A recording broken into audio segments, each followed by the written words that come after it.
तो कल हम लोगों ने बात करी थी कैपेसिटर्स में डाइलेक्ट्रिक के बारे में, और डाइलेक्ट्रिक के बारे में हम लोगों ने बात की थी कि डाइलेक्ट्रिक को इंसर्ट करने के बाद नेट कैपेसिटेंस का क्या होता है, कैपेसिटेंस इंक्रीज हो जाती है के टाइम्स, इलेक्ट्रिक फील्ड का क्या हुआ था वो डिक्रीज के टाइम्स, पोटेंशियल का क्या हुआ था डिक्रीज हो गई के टाइम्स, है ना।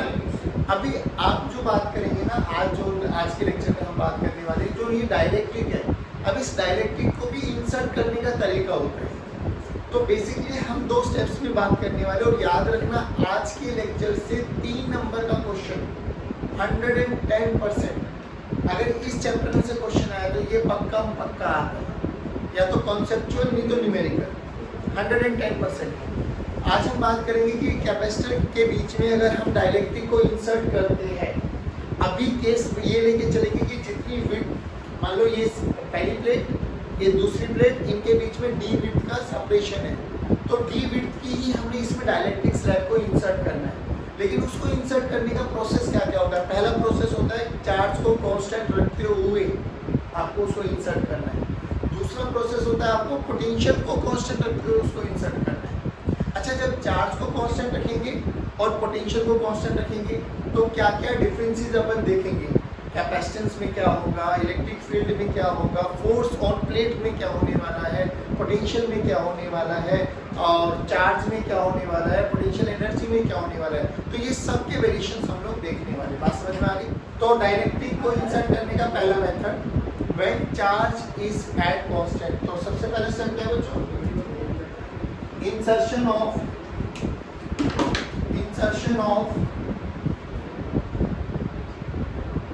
insertion of dielectric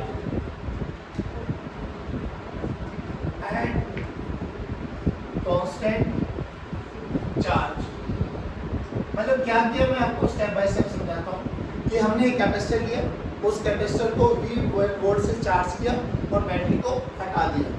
तो सबसे पहले क्या हुआ, ये आपके पास कोई भी एक कैपेसिटर जिसकी कैपेसिटेंस अपन ने C मान ली, एरिया ऑफ प्लेट A मान लिया और दोनों के बीच का सेपरेशन D, इसको अपन लोगों ने क्या किया बच्चों, एक कोई भी पोटेंशियल डिफरेंस के साथ कनेक्ट किया। पोटेंशियल डिफरेंस क्या करेगा बच्चों, इसको चार्ज कर देगा। मान लो इसके क्रॉस पोटेंशियल डिफरेंस भी था, तो with in fraction of second इसके क्रॉस में पोटेंशियल डिफरेंस भी आ जाएगा। अब हमने बैटरी को हटा दिया, बैटरी को हटा दे तो अब हमारे पास क्या हुआ, एक कैपेसिटर है जो कि चार्ज है, जिसमें कितना चार्ज है बच्चों, यहाँ पे C into V और यहाँ पर minus CV, you can see ये वाला, ये माइनस चार्ज।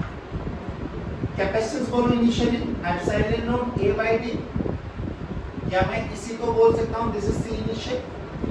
सही है बच्चों। अभी हमने डाइलेक्ट्रिक में ही इंसर्ट किया, तो उस सिचुएशन में क्या क्या हुआ, इसको हमने V वोल्ट से चार्ज किया, तो बताइए यहाँ पर पोटेंशियल डिफरेंस कितना है, V इनिशियल कितना है, V E बोलो, E का फॉर्मूला, और E का फॉर्मूला इलेक्ट्रिक फील्ड कितनी होती है, सिग्मा बाय मान लो प्लस सिग्मा और माइनस सिग्मा मान लो ना, तो सिग्मा बाय, ये तो सिग्मा की टर्म्स में आ गई बच्चों, और Q की टर्म्स में Q बाय A एप्सिलॉन, और V की टर्म्स में रखना चाहो तो V by D, V by ऐसे मत देखो भाई, V बाय D, ये आ गई हमारे पास। अभी इसके पास इनिशियल एनर्जी कितनी है बच्चों, तो एनर्जी इनिशियल का फॉर्मूला हम अपन लोगों को पता है 1/2 CV², ये वाला फॉर्मूला भी यूज कर सकते हैं, 1/2 Q into V, ये वाला फॉर्मूला भी यूज कर सकते हैं, और 1/2 Q²/C, ये वाला फॉर्मूला भी यूज कर सकते हैं। तो हमारे पास इनिशियल चार्ज है, इसके पास इनिशियल कैपेसिटेंस ये है, पोटेंशियल ये रहा, इलेक्ट्रिक फील्ड ये रही, इनिशियल इसके पास एनर्जी ये रही। अच्छा फोर्स बताओ, ये इस प्लेट पे या ये इस प्लेट पे कितना लगाएगी, जल्दी बताओ। फोर्स का फॉर्मूला Q²/2A एप्सिलॉन, सब भूल गए भाई, ये सब चीजें हमें पता है, इनिशियली ये सब चीजों के बारे में हम एनालाइज कर चुके हैं। लेकिन अब क्या करेंगे, अब हमें चार्ज को कांस्टेंट रखते हुए क्या करना है बच्चों, डाइलेक्ट्रिक स्लैब को इंसर्ट कराना है। अब इंसर्ट कराने का पहला प्रोसेस है कि चार्ज शुड बी कांस्टेंट। अब एक बात बताओ, बहुत लॉजिकल पूछ रहा हूँ, मैंने इसको चार्ज किया, बैटरी हटा दी, तो जो कैपेसिटर है अब वो क्या करेगा, वो डिस्चार्ज मतलब उसका चार्ज है ना उसमें C into V, और वो कहीं जा ही नहीं सकता, क्योंकि चार्ज को फ्लो करने के लिए रास्ता चाहिए होता है और हमने उसका रास्ता काट दिया, ठीक है ना।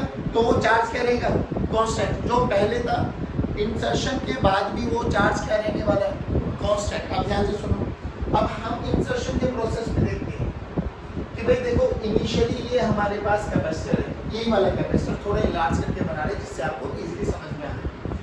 इस पे पॉजिटिव चार्ज था बच्चों, यहाँ पर ये पॉजिटिव चार्ज, मान लो Q की वैल्यू C इंटू वी मानना चाहो C इंटू वी मान लो, Q को Q रखना चाहो Q रख सकते हो, अभी कोई टेंशन वाली बात नहीं है। इधर कितना आ जाएगा बच्चों, माइनस Q इंटू वी, सही है बच्चों। चलिए इनके बीच का सेपरेशन अपन ने D मान, पहली बात। जब बच्चों अभी मैं ये मान के चल रहा हूँ कि जितना ये विड्थ है ना बेटा, उतने ही विड्थ का मैंने डाइलेक्ट्रिक मटेरियल इसमें इंसर्ट कराना है, पहली बात। इंसर्शन का प्रोसेस बहुत स्लो प्रोसेस होना चाहिए जिससे कि कोई भी हीट लॉस ना हो, ध्यान रखना इस चीज को।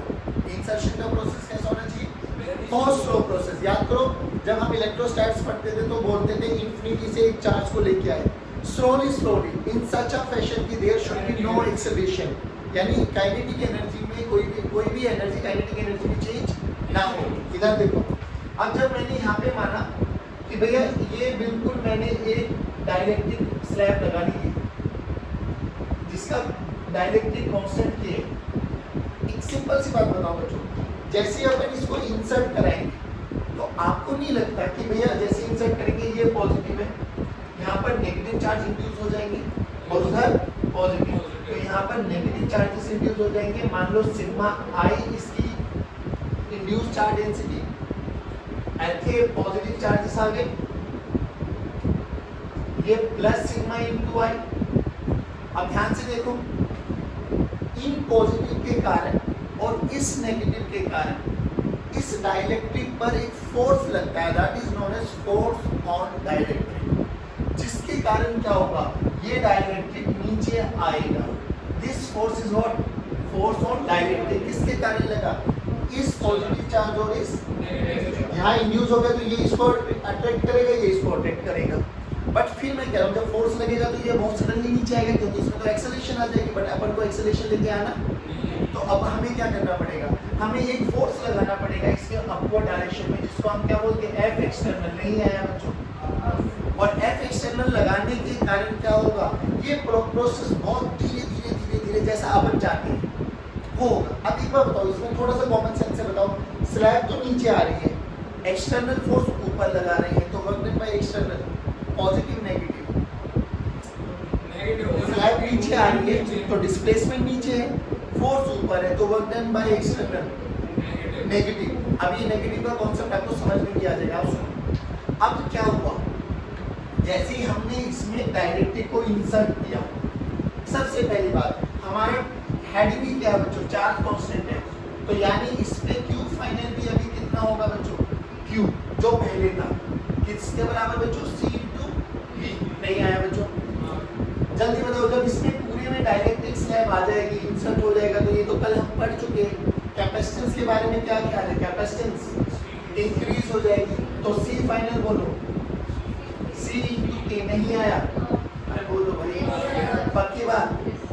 पोटेंशियल के बारे में, पोटेंशियल V था पहले, आप पोटेंशियल क्या हो जाएगा, V बाई K। ये सब चीजें कल हम पढ़ चुके हैं, क्या दोबारा बताओ, इलेक्ट्रिक फील्ड बोलो, E बाई, कैसे पता लगा, देखो ध्यान से, V by D electric field है, V क्या हो रहा है, कम, तो V by K into D। नहीं आया, अरे बोलो भाई, कम हो गया। अब इसका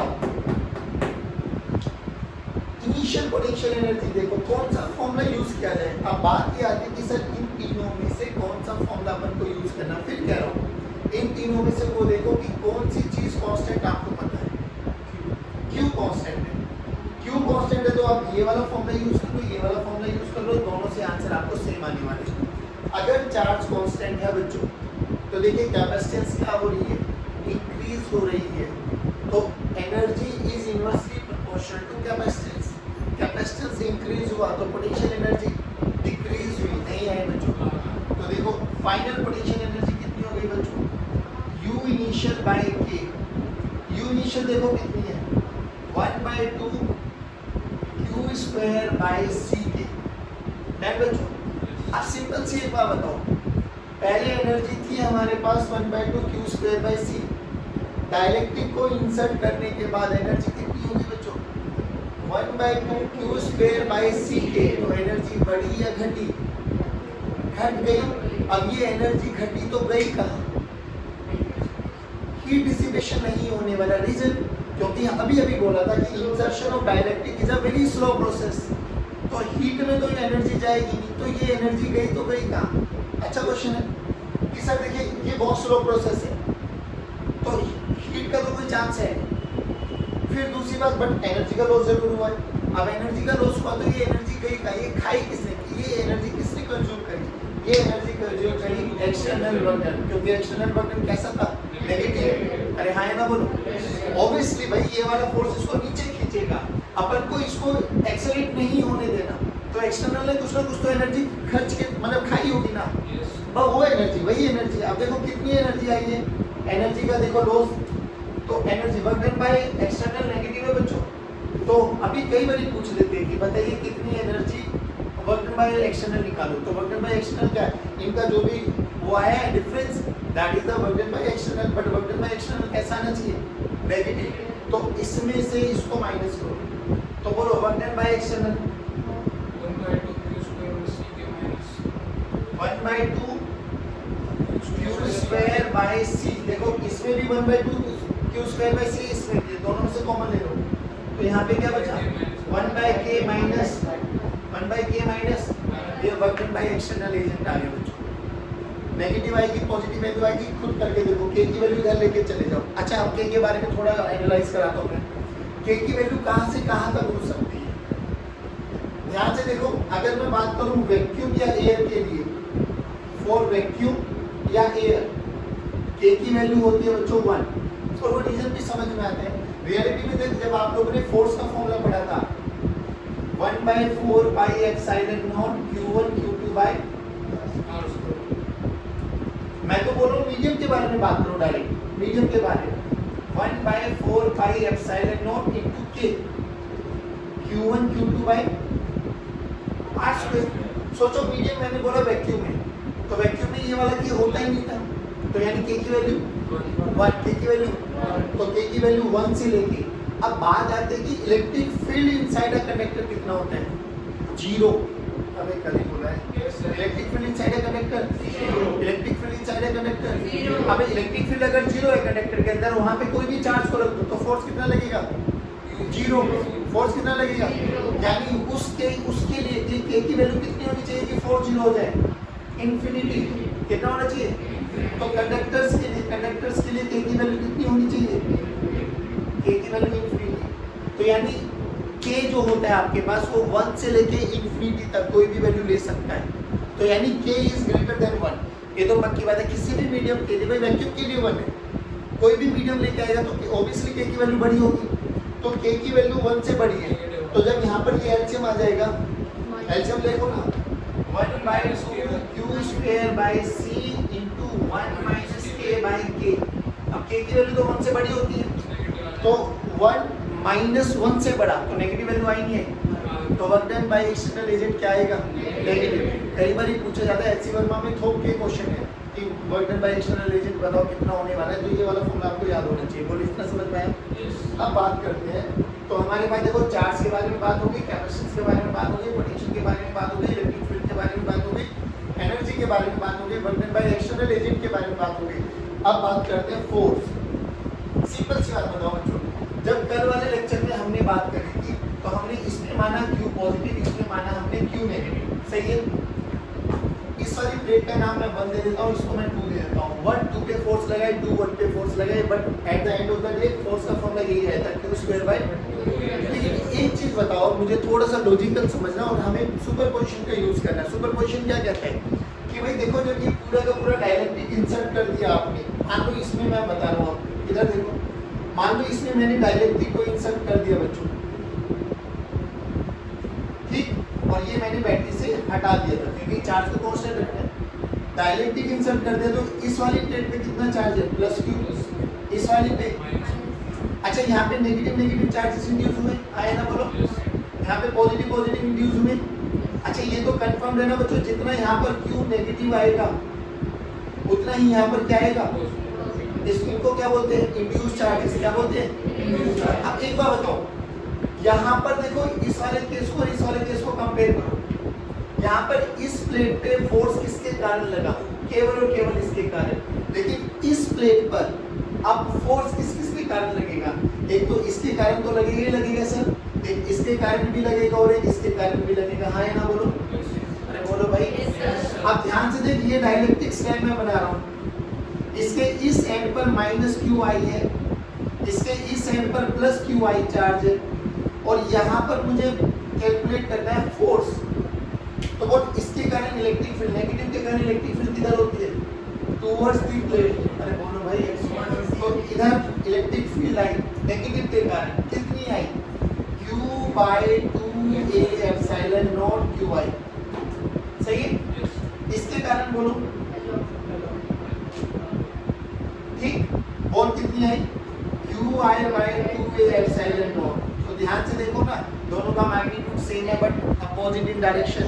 तो जो Q इंड्यूस हुए हैं उसके कारण बाहर वाली प्लेट पे फोर्स कितना लगने वाला है, 0, क्योंकि ये एक दूसरे के इफेक्ट को क्या करेंगे, नहीं आया। तो मैं क्या लिख सकता हूँ ना, force on one plate, this is one plate, तो force on one plate is because of force on negative charge plus force on Q induce negative plus force on Q induce positive. But इन दोनों के कारण क्या हो जाएगा बच्चों, 0। तो अभी भी केवल और केवल इसी के कारण फोर्स बचने वाला है। फोर्स का फॉर्मूला अभी भी वही रहेगा, Q²/2A एप्सिलॉन। नहीं आया बच्चों। तो ध्यान से देखो, जब हमने डाइलेक्ट्रिक डाला, बट डाइलेक्ट्रिक डालने के लिए कंडीशन देखना, चार्ज क्या है, कांस्टेंट। और आपके एग्जाम्स में ऐसे आता है कि आप capacitor is charge and battery is remove. तो समझ के चलना कि ये वही वाला केस है कि चार्ज कर दिया, उस पे चार्ज आ गया, अब बैटरी को हटा दिया गया। तो what are the effects on capacitance, charge, electric field, potential, force worked by external agent, potential energy when our dielectric strength K is inserted between the plates of the capacitor। तो आपको ये चीज बतानी है, कैपेसिटेंस तो undoubtedly increase होने वाली है। पोटेंशियल इस पर्टिकुलर केस में जब चार्ज कांस्टेंट है तो पोटेंशियल कम हो जाएगा, इलेक्ट्रिक फील्ड कम हो जाएगी, पोटेंशियल एनर्जी कम हो जाएगी, work done by external agent ये आ जाएगा बच्चों कितना, 1/2 Q²/C 1/K - 1। और फोर्स पे कोई फर्क पड़ने वाला, आराम से देखो, ये बताओ कोई भी दिक्कत है तो पूछो। चले, अब सेकंड प्रोसेस देखो, insertion of dielectric at constant potential difference. अब क्या करना बच्चों, इंसर्शन ऑफ, चलो भाई सभी बच्चे बोलो, insertion of dielectric at constant potential difference, यानी यहाँ पर B कांस्टेंट रहने वाला है। सर एक बीवी होगा, नहीं वो बीबी अलग है, बीबी तो कल वाले लेक्चर में भी। तो हमने बोला इधर देखो कि मान लो ये मेरा वही कैपेसिटर है, इसको फिर एक बैटरी के साथ चार्ज किया और अब बैटरी इसके साथ लगातार रखनी है कांटेक्ट में। और बैटरी का मेन मोटो क्या है बच्चों, to maintain the potential difference. एक चीज समझना, मैं वैसे थोड़ा सा समझाता हूँ। एक बात बताओ कि जैसे मान लो ये स्विच है, जैसे ही स्विच को ऑन करेंगे, क्या ये बैटरी जितना पोटेंशियल इसके अक्रॉस है वही कैपेसिटर के अक्रॉस कर देगी। पहली बात क्या बोला मैंने कि कैपेसिटर है, बैटरी लगाई, बैटरी क्या करेगी, कैपेसिटर को चार्ज कर देगी, ये तो कन्फर्म है। और जितना पोटेंशियल डिफरेंस इसके अक्रॉस है मान लो भी, उतना ही पोटेंशियल अक्रॉस कैपेसिटर के आ जाएगा, कन्फर्म। अब हमने डाइलेक्ट्रिक को डाला, थोड़ा लॉजिकल भी सोचो, जैसे ही मैं डाइलेक्ट्रिक को डालूंगा तो क्या क्या होने वाला है। मैं डाइलेक्ट्रिक को डालते ही कैपेसिटेंस तो इंक्रीज करेगा, पहली बात है। क्या पोटेंशियल डाउन होगा, पक्का होगा, बट जो कि ये किसके साथ कनेक्टेड है, तो बैटरी क्या करेगी, उतना ही पोटेंशियल कर देगी। क्या इस प्रोसेस में चार्ज ट्रांसफर करेगी बैटरी, यस, क्योंकि चार्ज का ट्रांसफर ही करेगा उसका पोटेंशियल से। अब एक बात बताओ लॉजिकली मुझे, कैपेसिटेंस इंक्रीज होगा, पोटेंशियल कम हुआ, बट जो कि बैटरी के साथ स्टिल कनेक्टेड है, तो बैटरी सीधा उसका पोटेंशियल बढ़ा देगी, यानी पोटेंशियल को कांस्टेंट कर देगी। अगर पोटेंशियल कांस्टेंट आ गया, what is the relation between V and E? V equal to E into D. अरे V equal to E into, सोच V कांस्टेंट आ गया तो E के बारे में क्या ख्याल है? E भी कांस्टेंट आ गया, नहीं आया, बट क्या इस प्रोसेस में चार्ज बढ़ा? यस, अभी चार्ज बढ़ा भाई।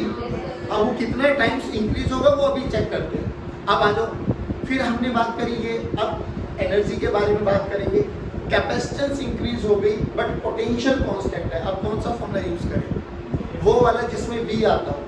V देखो किस में आ रहा है, हाफ CV स्क्वायर में भी V आ रहा है और 1/2 इंटू Q इंटू V में भी V आ रहा है। तो देख उधर V कांस्टेंट बट उधर चार्ज की डायरेक्टली प्रोपोर्शन हो गई। और अभी अभी देखा कि चार्ज का प्रोसेस बढ़ेगा, तो चार्ज बढ़ा तो एनर्जी भी बढ़ी। दूसरे केस में देखो 1/2 CV स्क्वायर, V कांस्टेंट, तो energy is directly proportional to C। तो यहाँ पर भी C बढ़ा तो एनर्जी बढ़ी। तो एनर्जी बढ़ी तो ये बेसिकली एनर्जी बढ़ाई किसने? और बैटरी ने कितना कार्य किया? That is charge phloem through the battery into potential difference of the battery. नहीं आया बाबू। फिर फोर्स के बारे में बात करेंगे, अभी नहीं पता फोर्स के बारे में क्या होगा, बट पहले केस में तो फोर्स सेम रहा था। फिर work done by external agent के बारे में बात करेंगे और टॉपिक खत्म हमारा। बात समझ में थोड़ा बहुत आइडिया आ जाओ इधर। तो हमने क्या बोला कि भैया इसको हमने स्विच ऑन कर दिया, कैपेसिटर ने बैटरी चार्ज किया, इसका कैपेसिटेंस C मान लेते तो इस पे Q चार्ज आ गया C इंटू V, इस पे चार्ज आ गया माइनस Q या C इंटू V माइनस का। डन। इनिशियल कैपेसिटेंस वही थी epsilon not A by D, यानी C इनिशियल, जल्दी बोलो, यहीं पे लिख देता हूँ, C इनिशियल बोलो epsilon not A by D, इसको C मान दिया मैंने। इनिशियल एनर्जी बोलो बच्चों, हाफ CV स्क्वायर या हाफ Q इंटू V। अब यही दो फॉर्मूले यूज करें तो ये दो लिख देता हूँ। इनिशियल फोर्स बोलो बच्चों, Q square by 2A epsilon not, ठीक है। और पोटेंशियल बोलो, इनिशियल पोटेंशियल V इनिशियल कितना है बच्चों? V, और E इनिशियल कितना है बच्चों? V बाय D, या सिग्मा बाय, या सिग्मा को क्या ले सकते हैं? Q by A epsilon. अब ये चारों पांचों हो गए। अब दोबारा आ जाओ, अब फिर हमने डाइलेक्ट्रिक को इंसर्ट किया। अब डाइलेक्ट्रिक इंसर्ट करने से क्या हुआ देखो, बैटरी लगी हुई है बच्चों, ध्यान रखना इस केस में। चलिए, तो जैसे हमने इसमें डाइलेक्ट्रिक को इंसर्ट किया बच्चों, अब प्रोसेस तो वही होगा, कैपेसिटेंस तो डेफिनेटली इंक्रीज होने वाली है। कितने टाइम्स? K times. ये वही सब चीजें। मान लो इसके इनर सरफेस में प्लस प्लस Q चार्जेस थी और यहाँ पर माइनस माइनस Q चार्जेस। चलिए, तो C फाइनल बोलो बच्चों, C final is K times of C। अरे बोलो भाई, पक्की बात। अब इस प्रोसेस में बताओ चार्ज के बारे में क्या ख्याल है? देखो यहाँ पे देखो, इधर देखो, Q का फॉर्मूला क्या होता है? C into initial condition. यहाँ पे बोलो Q final this is nothing but C final into V। लेकिन जो कि हमारा कांस्टेंट पोटेंशियल डिफरेंस है, तो दोनों केसेस में V तो सेम रहेगा। वहां पर देखो कैपेसिटेंस Q फाइनल कितना आ गया? KC into V। ध्यान से देखो तो Q final is nothing but K times of Q initial, यानी चार्ज इंक्रीज हो गया। कितने टाइम्स? पक्की बात। तो इसमें जो नया चार्ज आ गया वो कितना आ गया? AC। यहाँ पे कितना आ गया? ध्यान से देख, पहले कितना था? CV, अब कितना आ गया? तो यहाँ से चार्ज फ्लो कितना हुआ कैसे पता लगेगा? KCV में से CV माइनस करो, यही तो चार्ज फ्लो ना है भाई। पहले फाइनल चार्ज ये रहा, इनिशियल चार्ज ये रहा, तो फ्लो कितना हुआ? Q final minus Q initial. तो यहाँ से कितना चार्ज फ्लो हुआ बच्चों? KCV minus CV। KCV common ले लो बच्चों, K माइनस 1। यहीं से तुम्हें काम और करना बेटा, direct work done bye battery भी निकाल लेना। तो बताओ वर्क डन बाय बैटरी क्या हो जाएगा? इसका पोटेंशियल डिफरेंस भी है, तो वर्क डन बाय बैटरी बोलो Q इंटू V। चार्ज अरे भाई ऐसे बोल रहे Q इंटू V, तो Q की वैल्यू बोलो C into V into K minus V। तो बोलो तो CV into K minus V into V, बोले तो कितना आ गया बच्चों? CV square into K minus 1। नहीं आया बच्चों, पक्की बात। चलिए, तो हमारे पास कैपेसिटेंस हो गई, हमारे पास चार्ज हो गया, बट V क्या रहेगा बच्चों? V कांस्टेंट है। अच्छा V कांस्टेंट है तो V के बारे में बोलो, कौन से फॉर्मूले से निकालो, सिग्मा बाय एप्सिलॉन से निकाल के दिखाओ या उससे निकालो, दोनों से निकाल देते हैं, जो अच्छा लगे वो करना। ई का फॉर्मूला क्या होता है, v by d, v final by यानी v by d। अब यहाँ पे देखो सिग्मा का ई का फॉर्मूला ये वाला भी यूज कर सकते हैं अपन लोग। ई का फॉर्मूला ये देखो q, तो यहाँ पर क्या हो जाएगा, E final this is equals to, और कितना हो जाएगा, q final by a epsilon naught. q final की वैल्यू बोलो, k into k इनिशियल रखते हैं, ठीक है बच्चों। ई फाइनल ये आ गया। अब देखो जब डायरेक्ट्रिक को डाल देंगे तो यहाँ पर इलेक्ट्रिक फील्ड मान लो ई थी आपके पास, ई इनिशियल, तो इस केस में इलेक्ट्रिक फील्ड कितनी हो जाएगी, ई इनिशियल बाय के, यहाँ पे रख दो। अब तो ई फाइनल क्या हो गया, E final is nothing but E initial by K, यानी इस पूरे फैक्टर को किससे डिवाइड कर दो, के से, तो के से के विल कैंसिल आउट, तो क्या आ जाएगा, q initial by a epsilon, यानी इलेक्ट्रिक फील्ड कांस्टेंट है। इलेक्ट्रिक फील्ड कांस्टेंट है, v कांस्टेंट है, चार्ज इंक्रीज हो गया, k टाइम्स हो गया, कैपेसिटेंस इंक्रीज हो जाती है, k टाइम्स हो जाती है, और वर्क डन बाय बैटरी ये आ गई। अब बात करते हैं पोटेंशियल एनर्जी के बारे में। पोटेंशियल एनर्जी देखो ये दो फॉर्मूले ही यूज करने वाले हैं अपन लोग। तो अगर v कांस्टेंट है, अगर v कांस्टेंट है तो potential energy is directly proportional to c, capacitance भी बढ़ी है तो पोटेंशियल एनर्जी भी बढ़ेगी। अगर v कांस्टेंट है तो potential energy is directly proportional to q, तो चार्ज भी बढ़ रहा है तो पोटेंशियल एनर्जी भी बढ़ने वाली है, यानी potential energy increases. u final is k times of u initial, that है भाई। अब देखो u इनिशियल को रख दो k, बोलो कौन सा फॉर्मूला यूज करें, q वाला, चलो half into cv square use कर लो, क्योंकि सारे क्वेश्चन हम cv की टर्म्स में लेके आ रहे हैं, तो half into cv square, done है बच्चों। ये फाइनल एनर्जी आ गई।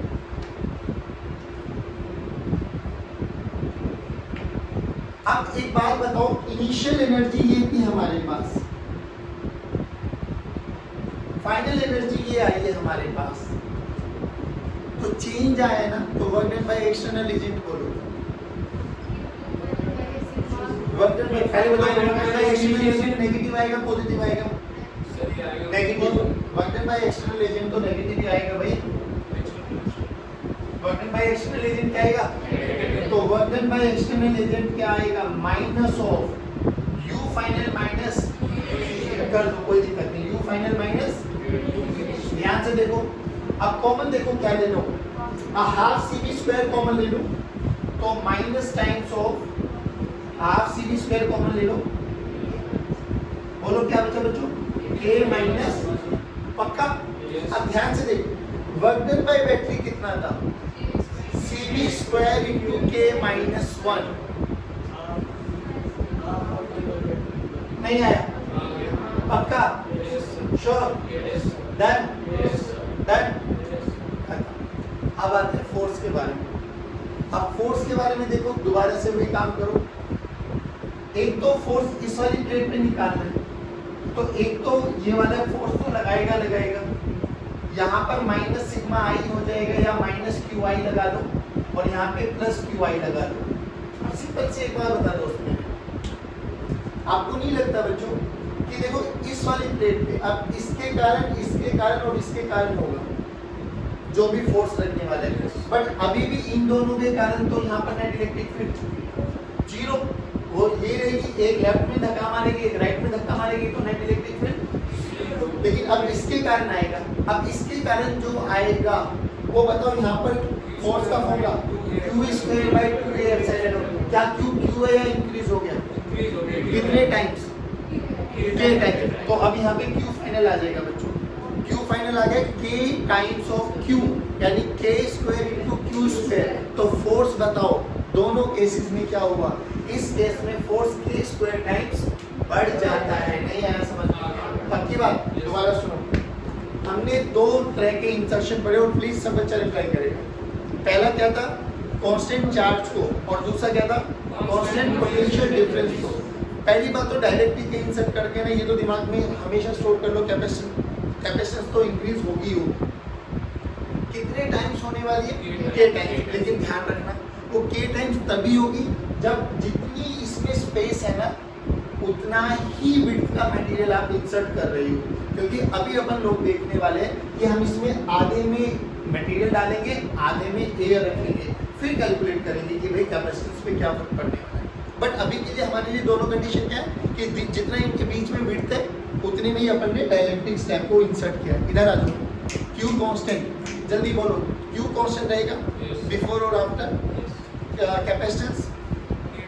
आफ्टर का मतलब डाइलेक्ट्रिक इंसर्ट करने के बाद K टाइम्स इंक्रीज हो जाएगा, Q कांस्टेंट रहेगा। V के बारे में क्या ख्याल है? Decrease 1/K times. E के बारे में डिक्रीज 1/K टाइम्स। U के बारे में decrease 1/K times. Force will remain same, force on plate, force will remain Q square by 2A epsilon. बात समझ में आ गई? Work done by external agent negative आएगा, वो हम लोग कैलकुलेट कर लिए थे। इधर आ जाओ, जब हम लोग ने स्टिल उसको बैटरी के साथ कनेक्टेड रखा था, तो बैटरी के साथ कनेक्टेड रखा तो बिफोर और आफ्टर में पोटेंशियल तो सेम, पोटेंशियल सेम तो इलेक्ट्रिक फील्ड भी same, electric field same. Capacitance में कैपेसिटेंस इंक्रीज हो जाएगी, कैपेसिटेंस इंक्रीज हो जाएगी तो चार्ज इंक्रीज हो जाएगा, चार्ज इंक्रीज हो जाएगा तो पोटेंशियल एनर्जी भी इंक्रीज हो जाएगी, पोटेंशियल एनर्जी इंक्रीज हो जाएगी तो बैटरी के थ्रू कुछ ना कुछ चार्ज फ्लो करके जाएगा। वो कितना करके जाएगा? वो ये वाला मामला CV × K-1।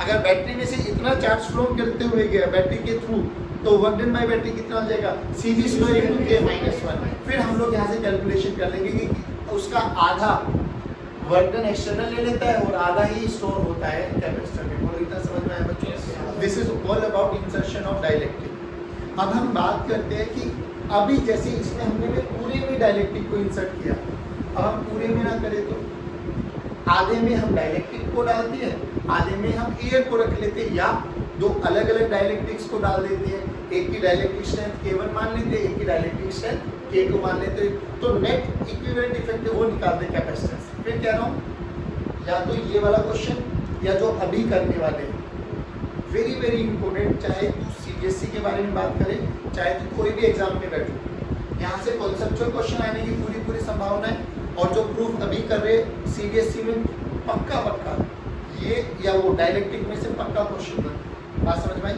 चलो बच्चों, तो आज की क्लास को यहीं समाप्त करते। जय हिंद।